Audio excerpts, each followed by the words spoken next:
provo a dare un mio contributo al dibattito e mettere sul tavolo altri due elementi.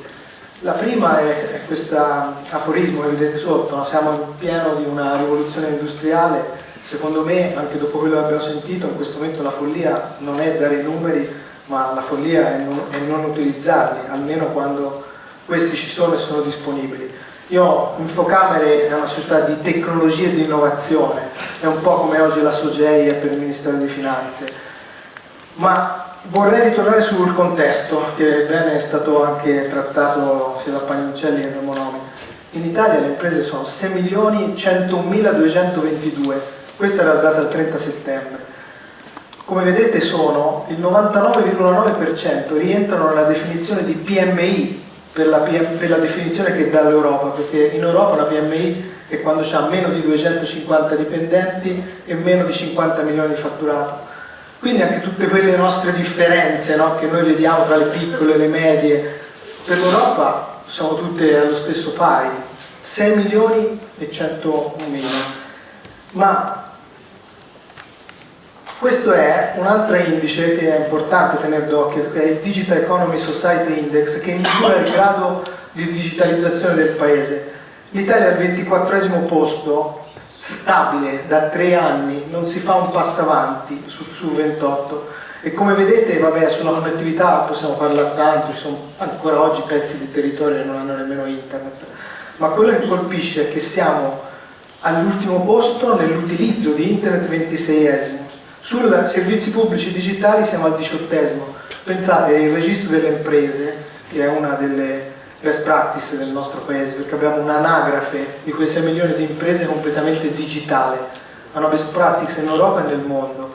In Italia non abbiamo ancora l'anagrafe dei cittadini, cioè ogni cittadino sta nell'anagrafe dei comuni, i comuni sono 8.000 e quindi non abbiamo l'anagrafe. Siamo 18esimi anche sulla PA per i servizi digitali. Pensate che il registro da solo fa 6-7 posizioni, quindi capite bene tutto il resto della pubblica amministrazione a che punto è. Però a me ha colpito molto questa analisi che abbiamo fatto con l'Union Camere di recente, e c'è un gap non solo digitale ma proprio culturale. Pensate che 4 imprenditori su 10 hanno detto che a loro internet non gli serve né ora e né in futuro. Io capisco bene che noi non vogliamo che tutti diventino come l'influencer, no? Come l'ha definito Bonomi, però Bonomi ha detto che uno smanettone farebbe comodo in tutte le imprese, no? E con imprenditori 4 su 10 dichiarano che a loro internet nemmeno serve, non sarà nemmeno facile fargli capire che ha bisogno di uno smanettone, anche perché di quei 6 milioni di imprese 3 milioni sono poi ditte individuali, lo sappiamo bene. Però dietro tutto questo ci sta il miracolo del Made in Italy, ci sta l'artigianato che citava prima, ci sta questo calabrone, no, che non si sa perché non può volare, ma da noi sta volando. Ecco, cosa si è provato a fare, capendo che era un problema proprio culturale, perché un imprenditore quando poi è da solo, qui copio Bonomi perché l'ho sentito e faceva questa affermazione, per fare impresa bisogna avere almeno 3 doti: bisogna sapere di prodotto, bisogna sapere di economia, bisogna sapere di comunicazione. Se sei da solo, e lì sono da soli perché almeno una la sapevano far bene, probabilmente erano nati nel prodotto, ma i mercati sono cambiati, la globalizzazione si è aperta.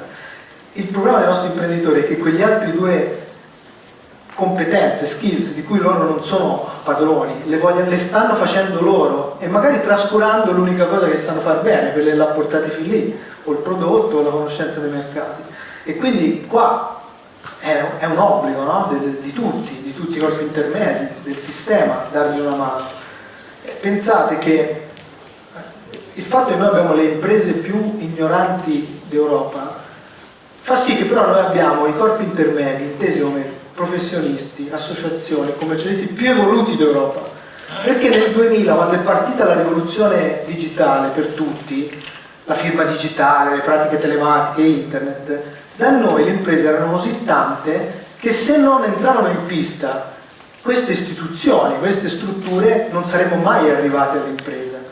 In paesi come la Germania, la Francia, dove le imprese sono più grandi e minori, lì questa intermediazione non c'è stata così forte, per cui oggi lì le imprese sono più avanti perché si sono fatti loro quelle competenze di base per gestire oggi quello che è il mondo dove viviamo. Da noi però questo è anche una forza, perché oggi abbiamo queste strutture fortissime. Io faccio l'ultimo commento e poi mi fermo qua.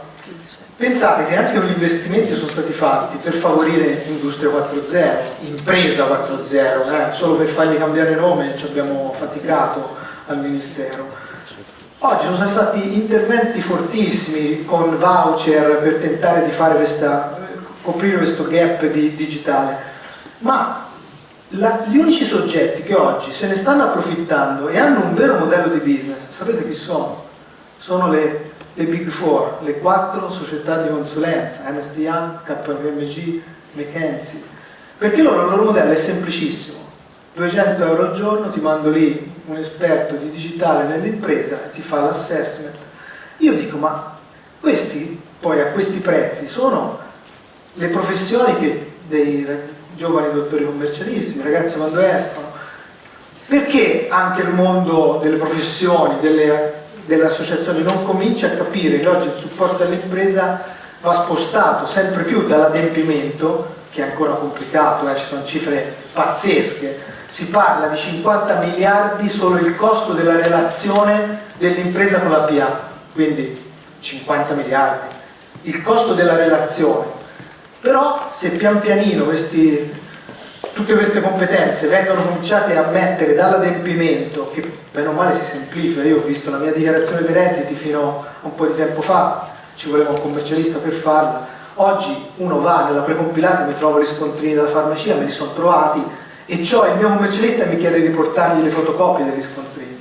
Capite bene? Quel commercialista lì, io, ma come? Se ci sono già collegati nel 7.30 te mi dici di portarmi le fotocopie, rischia di rimanere indietro. Allora dico, spostiamoci, come è stato fatto negli anni 2000, quando si è trovata una simbiosi perfetta tra il mondo delle associazioni, dei professionisti a supporto dell'impresa in una burocrazia fortissima in cambiamento. Oggi è il momento di riunire le forze e di fare cose simili. Noi nel nostro piccolo abbiamo fatto un applicativo che a prova di imprenditore il computer non ce l'ha, però tutti hanno in tasca questo oggetto. Questo oggetto, che ormai non è più un telefono, il telefono è l'ultima cosa che viene fatta, può essere una scamotage, uno stratagemma per far capire a un imprenditore oggi che la sua carta d'identità come impresa, che lui si trova a Mestre, è un piccolo imprenditore, un artigiano, ce l'ha sul suo telefonino completamente in digitale, con un clic lo può mandare anche via WhatsApp dove gli pare, e gratuitamente. L'unica cosa che gli chiediamo è di avere l'identità digitale, che è gratuita. L'abbiamo lanciata con Calenda, con Sangalli 2 anni fa, oggi sono 500.000 le imprese che lo fanno, ce n'è 6 milioni a portata di mano. Però è un piccolo passo, perché un imprenditore oggi che comincia a prendere familiarità con la tecnologia e con questi dispositivi è un imprenditore che domani può fare quel salto che oggi tutti noi ci aspettiamo. Grazie.